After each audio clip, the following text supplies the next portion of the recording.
तो then this was the first office from where we started. तो मतलब MBO2 और जितने से हुआ है कोविड टाइम में सारी मेमोरीज यहीं पे ही हैं, यहीं पे ही बैठ के सारे मीटिंग्स होती थी।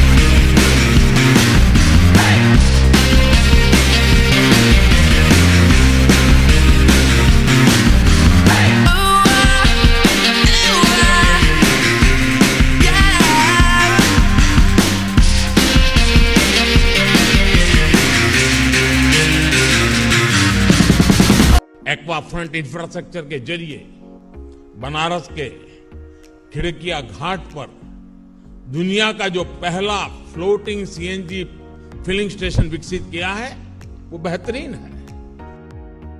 This was Mr. Prime Minister mentioning Aquafront Infrastructure, an IIT Kanpur incubated startup which is developing floating structures and oxygen plants. I happened to spend my entire day with the founders of this company to understand how entrepreneurs at SIIC work. अभी फिलहाल हम लोग investors का wait कर रहे हैं और हमारे साथ हैं अभी अंकित पटेल भैया और ये फाउंडर है एक्वाफ्रंट इंफ्रास्ट्रक्चर के। साथ में मेरे साथ विकास प्रकाश पोर्टफोलियो मैनेजर यहाँ पे। आप मेरी IIT कानपुर में बैठते हैं कि हम नोएडा सेक्टर 62 में बैठते हैं, पहले IIT कानपुर में ही थे, फिर यहाँ से हमने शिफ्ट कर दिया जी। तो अभी यहाँ भी हमारी टीम है, but that team is primarily focused on the R&D part, ताकि यहाँ का लैब इंफ्रास्ट्रक्चर यूटिलाइज कर सकें IIT कानपुर कैंपस का। अपार्ट फ्रॉम दैट जो हमारी बेसिक फाइनेंसिंग और अकाउंटिंग टीम है वो यहाँ पे बैठती है। में आपने फ्लोटिंग स्ट्रक्चर्स बनाए और फ्लोटिंग स्ट्रक्चर की खासियत क्या है, क्यों इतना हाई, मतलब क्यों ऐसा आपने में क्या है अलग कर लिया आपने कि जो वर्ल्ड को नहीं कर पाए? इसमें जो प्राइमरी मॉड्यूलरिटी है वो मतलब जो प्राइमरी USP है या जो यूनिकनेस है वो हम लोग ये समझते हैं कि पहले कोई भी शिप या बार्ज को अगर हमें लॉन्च करना होता था कहीं भी या हमें किसी भी एक लोकेशन पे डिप्लॉय करना है नदी में, तो उसका ऑपरेशनल कॉस्ट, लॉजिस्टिकल कॉस्ट, ये सब बहुत महंगा पड़ता था क्योंकि वो बड़ा स्ट्रक्चर होता है। उसमें हम लोगों ने क्या किया कि इस बड़े स्ट्रक्चर को हमने छोटे छोटे पीसेस में डिवाइड कर दिया, अच्छा, जिससे कि हम इजीली उनको एक ट्रेलर या ट्रक पे ट्रांसपोर्ट कर सकते हैं। उसके बाद हम लोग वहाँ पे जाकर के लेगो ब्लॉक्स के टाइप में आपस में इनको अटैच कर सकते हैं और हमें वही डिजायर्ड कॉन्फ़िगरेशन और डिजायर्ड शेप ऑब्टेन हो जाता है। अच्छा, तो यही डिस्ट्रप्शन है बेसिकली कि इतनी हैवी इंफ्रास्ट्रक्चर इंडस्ट्री को हम लोगों ने उसकी मोबिलिटी और उसके लॉजिस्टिकल पॉइंट को काफी हमने डिस्टर्ब कर दिया। डैम है, डैम, तो उसमें अपस्ट्रीम वाले एरिया में जो कि बहुत काम एरिया रहता है, हमेशा ही काम रहता है, वहाँ पे कभी भी करंट नहीं आती क्योंकि वहाँ पे ब्लॉकेज रहता है। करंट उसके आगे मिलता है और रिजर्वर एरिया के पीछे मिलेगा हमें current. After the meeting, we then moved on to AIPL's IIT Kanpur R&D Center. She is Mithali. She is the admin and finance manager, and she handles all the communications with the client regarding billing and dispatch clearances and all. And this is Aman. He handles the accounts for our company. And this is Harsh. He handles the procurement part. Hi. For different items in the project as well as internal. And that is Aman Gautam. So he's actually reporting to the CEO's office, and he's basically the outreach. Means in case any client or anyone needs an escalation. So for that, Aman is the go-to person. नहीं, हम जब बैठते थे तब हम यहाँ बैठते थे, this used to be my corner. अच्छा, वो सीट हमने ऐसे में डाल रखी थी table, I used to sit right next to the window.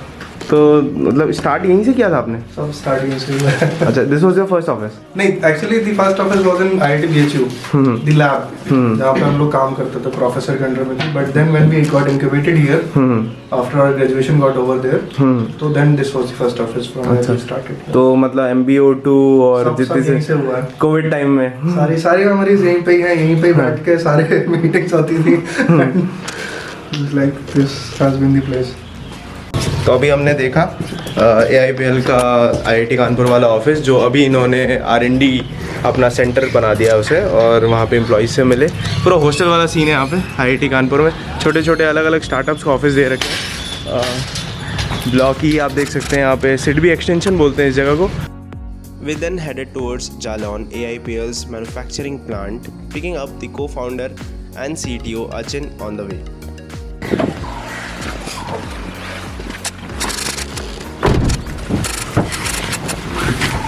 So, hi Achin, and Achin is CTO of AIPL. Right. तो कैसा रहा था, मैं MBO2 की कहानी में जानना चाहूँगा, कैसा एक्सपीरियंस था आपका working in MBO2? MBO2 is kind of a very extreme, especially for me, because हम लोग ऐसी टेक्नोलॉजी पे वर्क कर रहे थे जिस पर हम लोग को कोई नॉलेज नहीं था इनिशियली.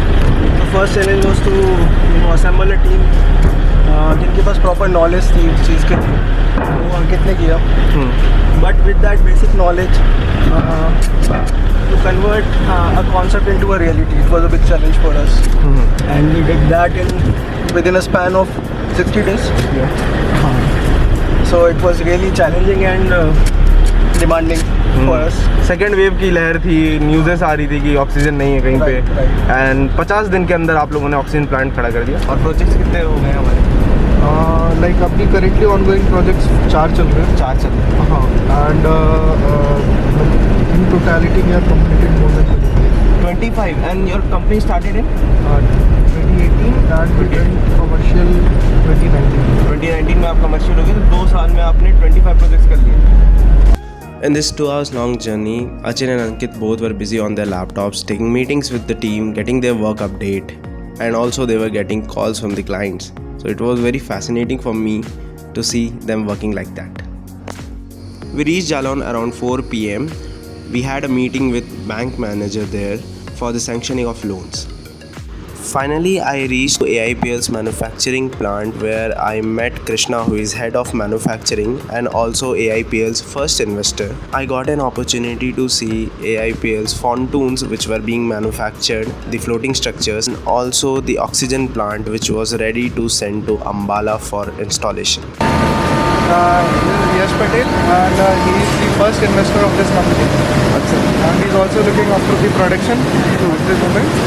And सारा जो भी मटेरियल निकलता है यहाँ से, quality check, management, everything, he is the guy who takes care of it. And काफ़ी एक्सपीरियंस भी है भैया का.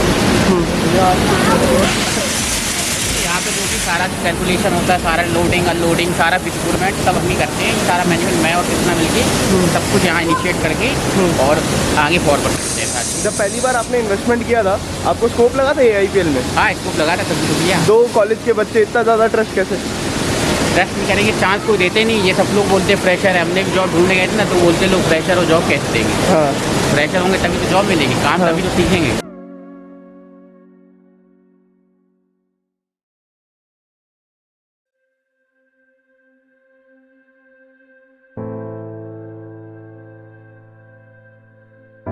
मोटर्स मेरे को 3rd ईयर में PPO हुआ था. नहीं गए. सबका लाइफ अच्छा चल रहा होगा बट बेस्ट नहीं चल रहा होगा. बेस्ट के लिए रिस्क ले लिया. आज बेस्ट चल रहा है.